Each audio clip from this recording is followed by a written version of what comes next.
The Angles were one of the main Germanic peoples who settled in Britain in the post-Roman period. They founded several of the kingdoms of Anglo-Saxon England, and the name is the root of the name England. The name comes from the district of Angeln, an area located on the Baltic shore of what is now Schleswig-Holstein, the most northern state of Germany.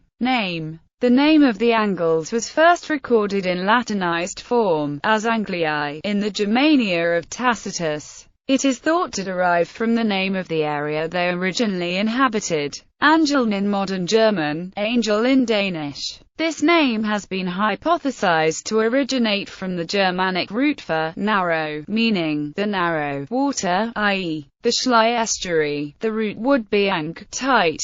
Gregory the Great in an epistle simplified the Latinized name Anglii to Angli, the latter form developing into the preferred form of the word. The country remained Anglia in Latin. Alfred the Great's translation of Orosius, A History of the World, uses Angelsin to describe England and the English people. Bede used Angelfolk. There are also such forms as Engel, England, England, and Englisk, all showing imitation. Greco-Roman historiography. Tacitus. The earliest recorded mention of the Angles may be in chapter 40 of Tacitus's Germania. Tacitus describes the Anglii as one of the more remote Suebic tribes compared to the Senones and Langobardi, who lived on the Elbe and were better known to the Romans. He grouped the Angles with several other tribes in that region, the Reudigni, Aviones, Verini, Eudoses, Swarini and Newtones.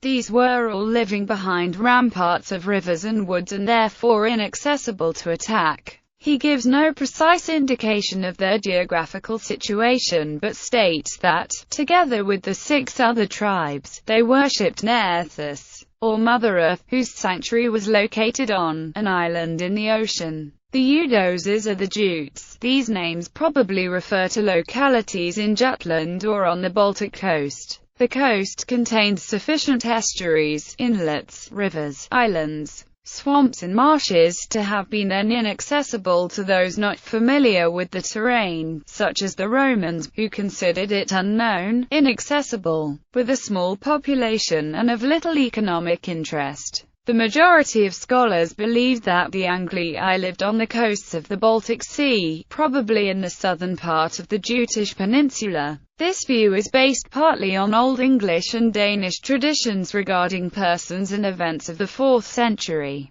and partly on the fact that striking affinities to the cult of Nearthus as described by Tacitus are to be found in pre-Christian Scandinavian, especially Swedish and Danish, religion. Ptolemy in his Geography, half a century later, describes the Suboi Angeloi, Latinized to Suva Angeli, further south, living in a stretch of land between the northern Rhine and central Elbe, but apparently not touching either river, with the Subic Langobardi on the Rhine to their west, and the Subic Semnonis on the Elbe stretching to their east. These Suva Angeli would have been in Lower Saxony or near it, but they are not coastal. The 3 Subic peoples are separated from the coastal Chaucer and Saxonies by a series of tribes including, between Weser and Elbe, the Angriverii, Lacobardi, and Dulgubnii. South of the Saxons, and east of the Elbe, Ptolemy lists Wairaunoi and Teutonori, which either denotes the Teuton men, or else it denotes people living in the area where the Teutons had previously lived. Ptolemy describes the coast to the east of the Saxons as inhabited by the Faradini, a name not known from any other sources. Owing to the uncertainty of this passage, there has been much speculation regarding the original home of the Anglii. One theory is that they or part of them dwelt or moved among other coastal people, perhaps confederated up to the basin of the Saale on the Unstrut valleys below the Kuffhauser Kreis, from which region the Lex Angliorum Aewerin or in hoc est Thuringorum is believed by many to have come. The ethnic names of Frisians and Werines are attested in the neighborhood names of this Saxon or Swabian lands. A second possible solution is that these Angles of Ptolemy are not those of Schleswig at all. According to Julius Pokorny, the Angri in Angri, the Angr in Hardanger, and the Angl in Angli all come from the same root meaning bend, but in different senses. In other words, the similarity of the names is strictly coincidental and does not reflect any ethnic unity beyond Germanic. On the other hand, Goodman Shut, in his analysis of Ptolemy, believes that the Angles have simply been moved by an error coming from Ptolemy's use of imperfect sources. He points out that Angles are placed correctly just to the northeast of the Langobardy, but that these have been duplicated, so that they appear once, correctly, on the lower Elbe, and a second time, incorrectly, at the northern Rhine. Medieval historiography. Bede states that the Angli, before coming to Great Britain, dwelt in a land called Angulus, which lies between the province of the Jutes and the Saxons, and remains unpopulated to this day. Similar evidence is given by the Historia Brittonum. King Alfred the Great and the chronicler Ethelwerd identified this place with the district that is now called Angeln, in the province of Schleswig, and this identification agrees with the indications given by Bede, in the Norwegian seafarer Othere of Halageland's account of a two-day voyage from the Oslo fjord to Schleswig. He reported the lands on his starboard bow, and Alfred appended the note, "On these islands dwelt the Angel before they came hither." Confirmation is afforded by English and Danish traditions relating to two kings named Wormin and Offer of Angel, from whom the Mercian royal family claimed descent and whose exploits are connected with Angeln, Schleswig, and Rendsburg.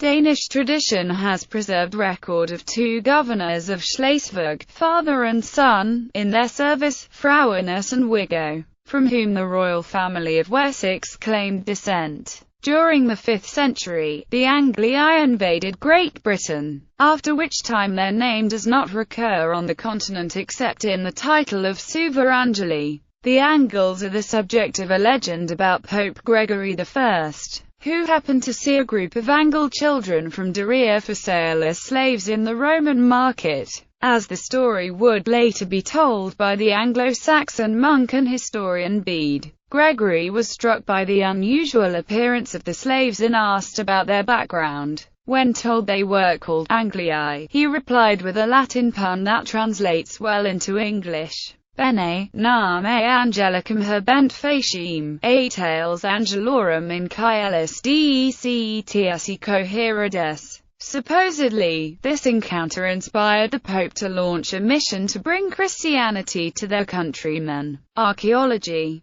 The province of Schleswig has proved rich in prehistoric antiquities that date apparently from the 4th and 5th centuries. A large cremation cemetery has been found at Borgstedt, between Rendsburg and Eckenförde, and it has yielded many urns and brooches closely resembling those found in pagan graves in England. Of still greater importance are the great deposits at Thorsberg Moor and Needham, which contained large quantities of arms, ornaments, articles of clothing, agricultural implements, etc., and in Needham even ships. By the help of these discoveries, Angle culture in the age preceding the invasion of Britannia can be pieced together. Anglian kingdoms in England. According to sources such as the History of Bede, after the invasion of Britannia, the Angles split up and founded the kingdoms of the Northumbria, East Anglia and Mercia. H.R. Loyne has observed in this context that a sea voyage is perilous to tribal institutions, and the apparently tribally based kingdoms were produced in England.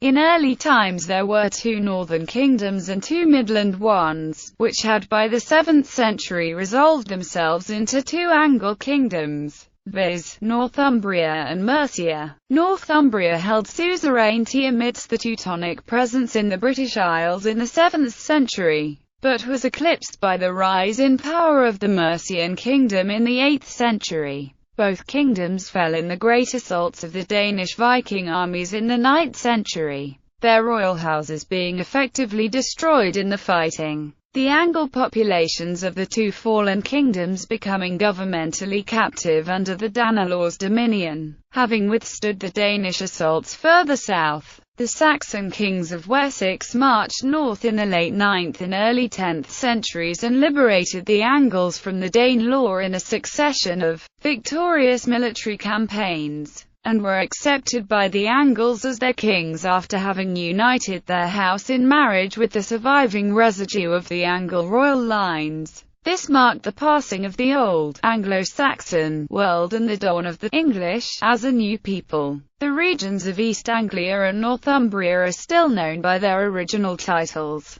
Northumbria once stretched as far north as what is now southeast Scotland, including Edinburgh, and as far south as the Humber estuary. The rest of that people stayed at the center of the Angli homeland in the northeastern portion of the modern German Bundesland of Schleswig-Holstein, on the Jutland Peninsula. There, a small peninsular area is still called Angeln today and is formed as a triangle drawn roughly from modern Flensburg on the Flensburger Fjord to the city of Schleswig and then to Marsum, on the Schlei Inlet.